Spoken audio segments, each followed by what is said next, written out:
안녕하세요. 세상 곳곳에서 선교적 삶을 살아가고 있는 MK 친구 여러분, IBA 사무총장으로 섬기고 있는 이다니엘 목사입니다.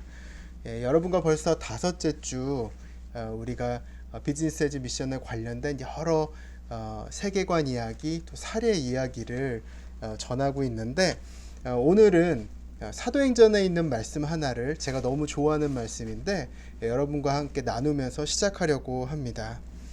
여러분, 사도행전 2장 44절 45절 보면은 오순절 성령 강림 사건 이후에 제자들의 삶의 변화에 대해서 소개하고 있습니다. 성령을 충만하게 경험한 제자들에게 일어난 변화들이 있죠. 첫 번째 변화는 어떤 거였죠? 여러분 잘 아시다시피 제자들이 이제 세상 바깥으로, 그 다락방 바깥으로 나가서 열심히 복음을 전하기 시작합니다. 예전에는 사람이 두려웠고 또 환경에 억눌려서 복음을 전하고 싶어도 전하지 못했지만 제자들이 이제 복음을 적극적으로 전하기 시작하는 것입니다. 두 번째 변화는 뭐냐 하면 제자들의 눈이 바뀝니다. 관점이 바뀝니다. 그래서 바로 옆에 있는 사람이 새롭게 보이는 것이죠. 제가 44절 45절 한번 읽어보겠습니다. 믿는 사람이 다 함께 있어 모든 물건을 서로 통용하고 또 재산과 소유를 팔아 각 사람의 필요를 따라 나눠주며. 뭐냐 하면 옆에 있는 사람들의 필요가 보이기 시작했다라는 것입니다.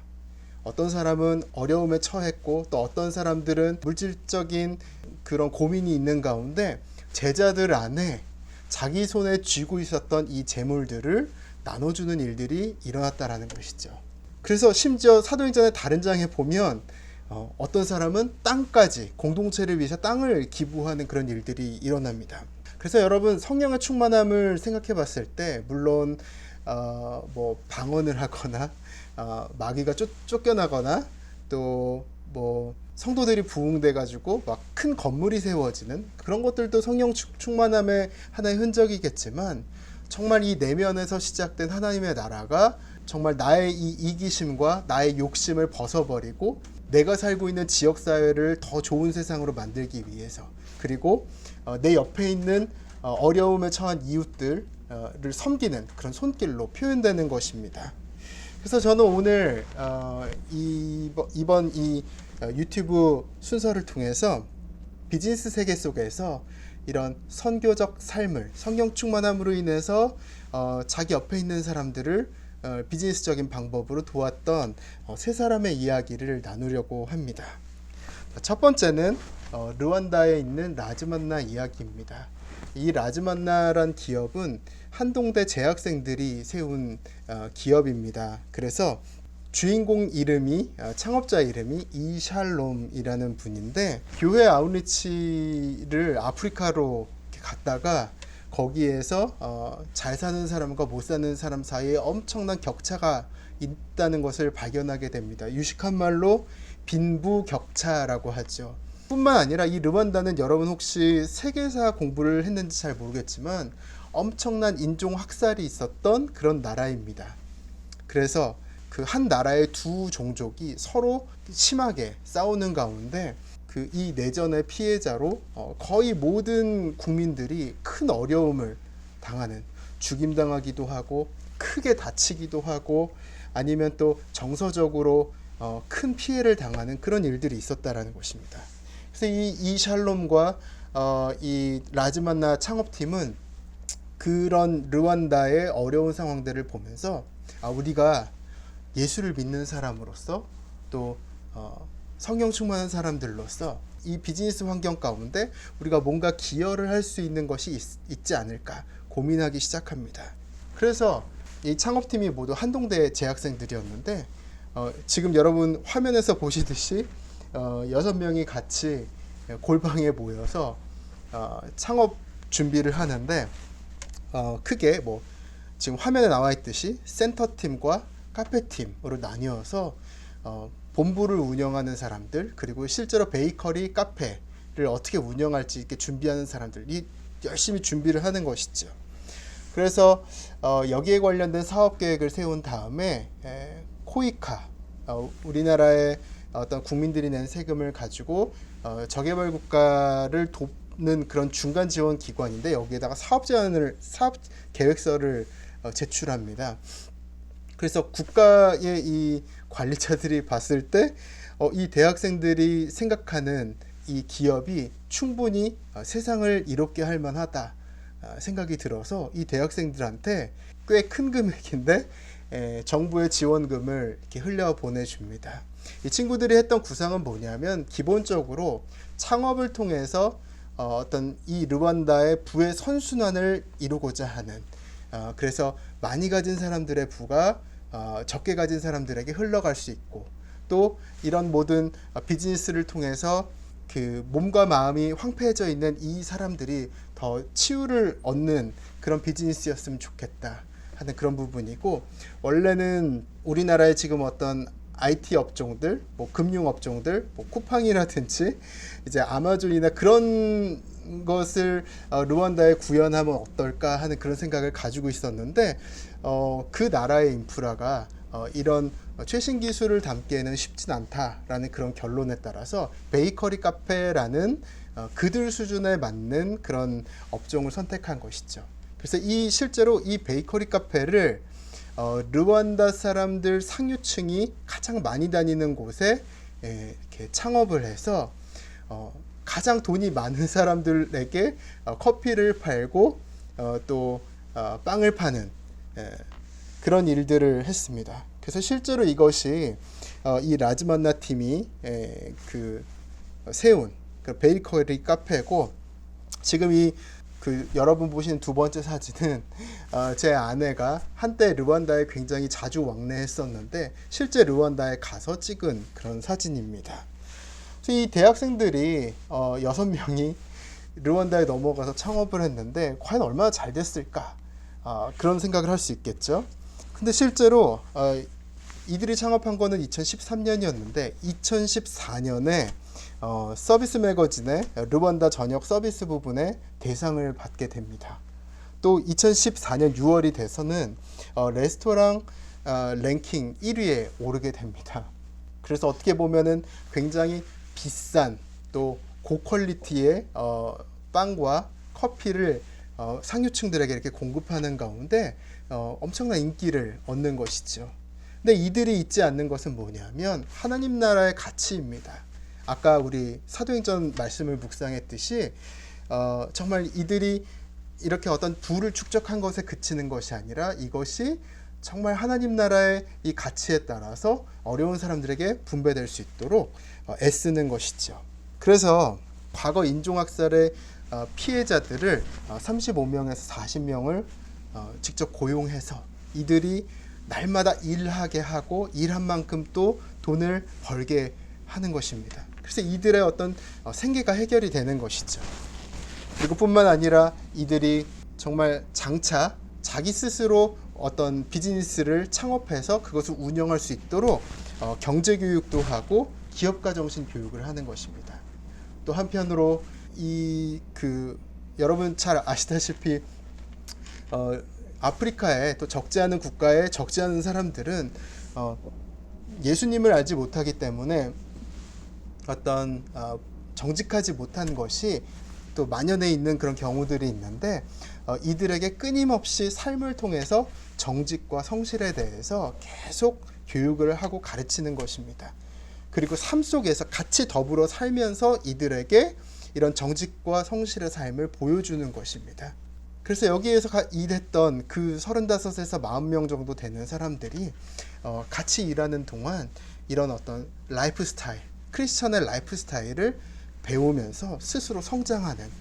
그래서 이 라즈만나는 실제로 2018년 정도에 르완다 현지의 다른 사람들에게 이양이 되었다고 그렇게 들었습니다. 근데 여기서 일했던 그 제노사이드의 희생자들 가운데 일부는 그냥 단순히 뭐 계속 일하는 친구들도 있겠지만 나아가서 스스로 개인적으로 창업하기도 하고 아니면 더 좋은 더 의미 있는 회사에 취업해서 자기 삶의 질이 커지는 그런 일들이 있었던 것입니다. 그래서 이 친구들이 또 실제적으로 계속 했던 일들이 뭐냐면 지역사회 식자재 유통망을 활성화시키는. 이게 무슨 얘기냐면 베이커리 카페면 여러 가지 식재료들이 들어갔죠. 그리고 커피 원두들이 들어갈 텐데 이것을 처음 생산하는 최초 생산자들과 이 베이커리 카페 사이에 보통은 브로커들이 있습니다. 그래서 이 브로커들이 중간에 굉장히 많은 이익을 남김으로 인해서 이 최초 공급자들, 농가들이 달걀을 팔든 파인애플을 팔든 제값을 받지 못하는 경우들이 있는데 이 중간에 있는 이 유통 마진을 없애고 직거래를 함으로 인해서 이 가난한 농가들이 지속 가능하게 자기 어떤 이 비즈니스 활동을 할 수 있는 그런 최대한의 이윤을 보장해 주는 일인 것이죠.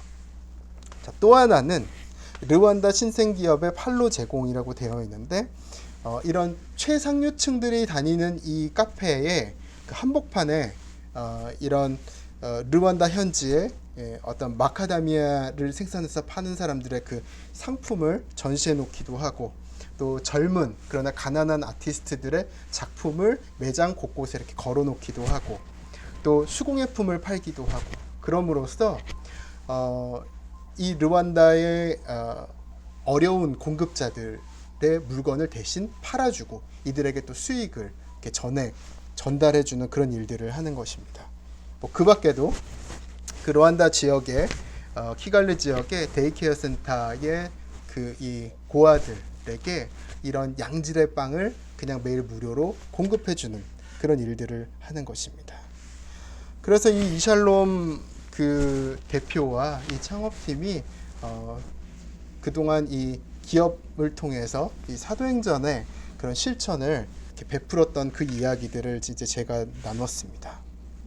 자, 다음은 엔스페이스라는 그 회사 이야기를 나누려고 합니다. 여러분 혹시 한국에 있는 MK 친구 여러분은 이 스페이스 클라우드라는 이 온라인 플랫폼을 사용했을지도 모르겠습니다. 뭐냐면 공간을 가지고 있는 여러 공급자들과 또 이 공간이 필요한 사람들을 둘을 이어주는 어떻게 보면은 약간은 에어비앤비와 약간 비슷한 그런 컨셉인데 이 스페이스 클라우드 서비스가 없었을 때는 이런 공간 공급자와 공간 수요자들 연결해주는 그런 플랫폼이 없었습니다.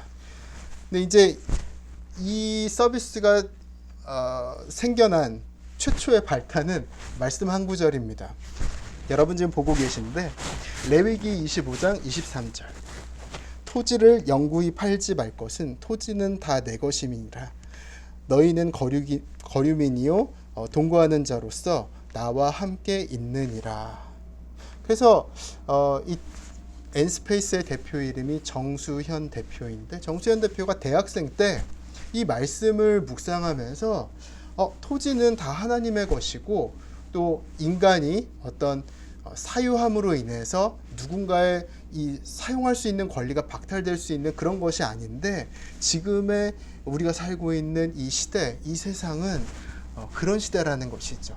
특정 소수가 많은 땅을 보유함으로 인해서 더 많은 사람들이 이 땅에 이용할 수 있는 권리를 잃어버리는 그런 세상. 그래서 실제로 엔스페이스의 이 홈페이지에 들어가면은 이 엔스페이스 회사의 가치가 이렇게 나와 있습니다. 엔스페이스는 도시혁신 서비스로 가치를 높이는 공간 밸류업 컴퍼니입니다.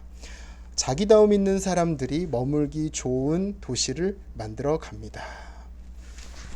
네, 그래서 공간 밸류업 컴퍼니라는 그런 표현이 있고 실제로 이 회사의 이 정수현 대표의 발표 자료를 보면은 첫 번째 사업이 MZ 세대를 위한 공간 콘텐츠 플랫폼 기획 및 운영.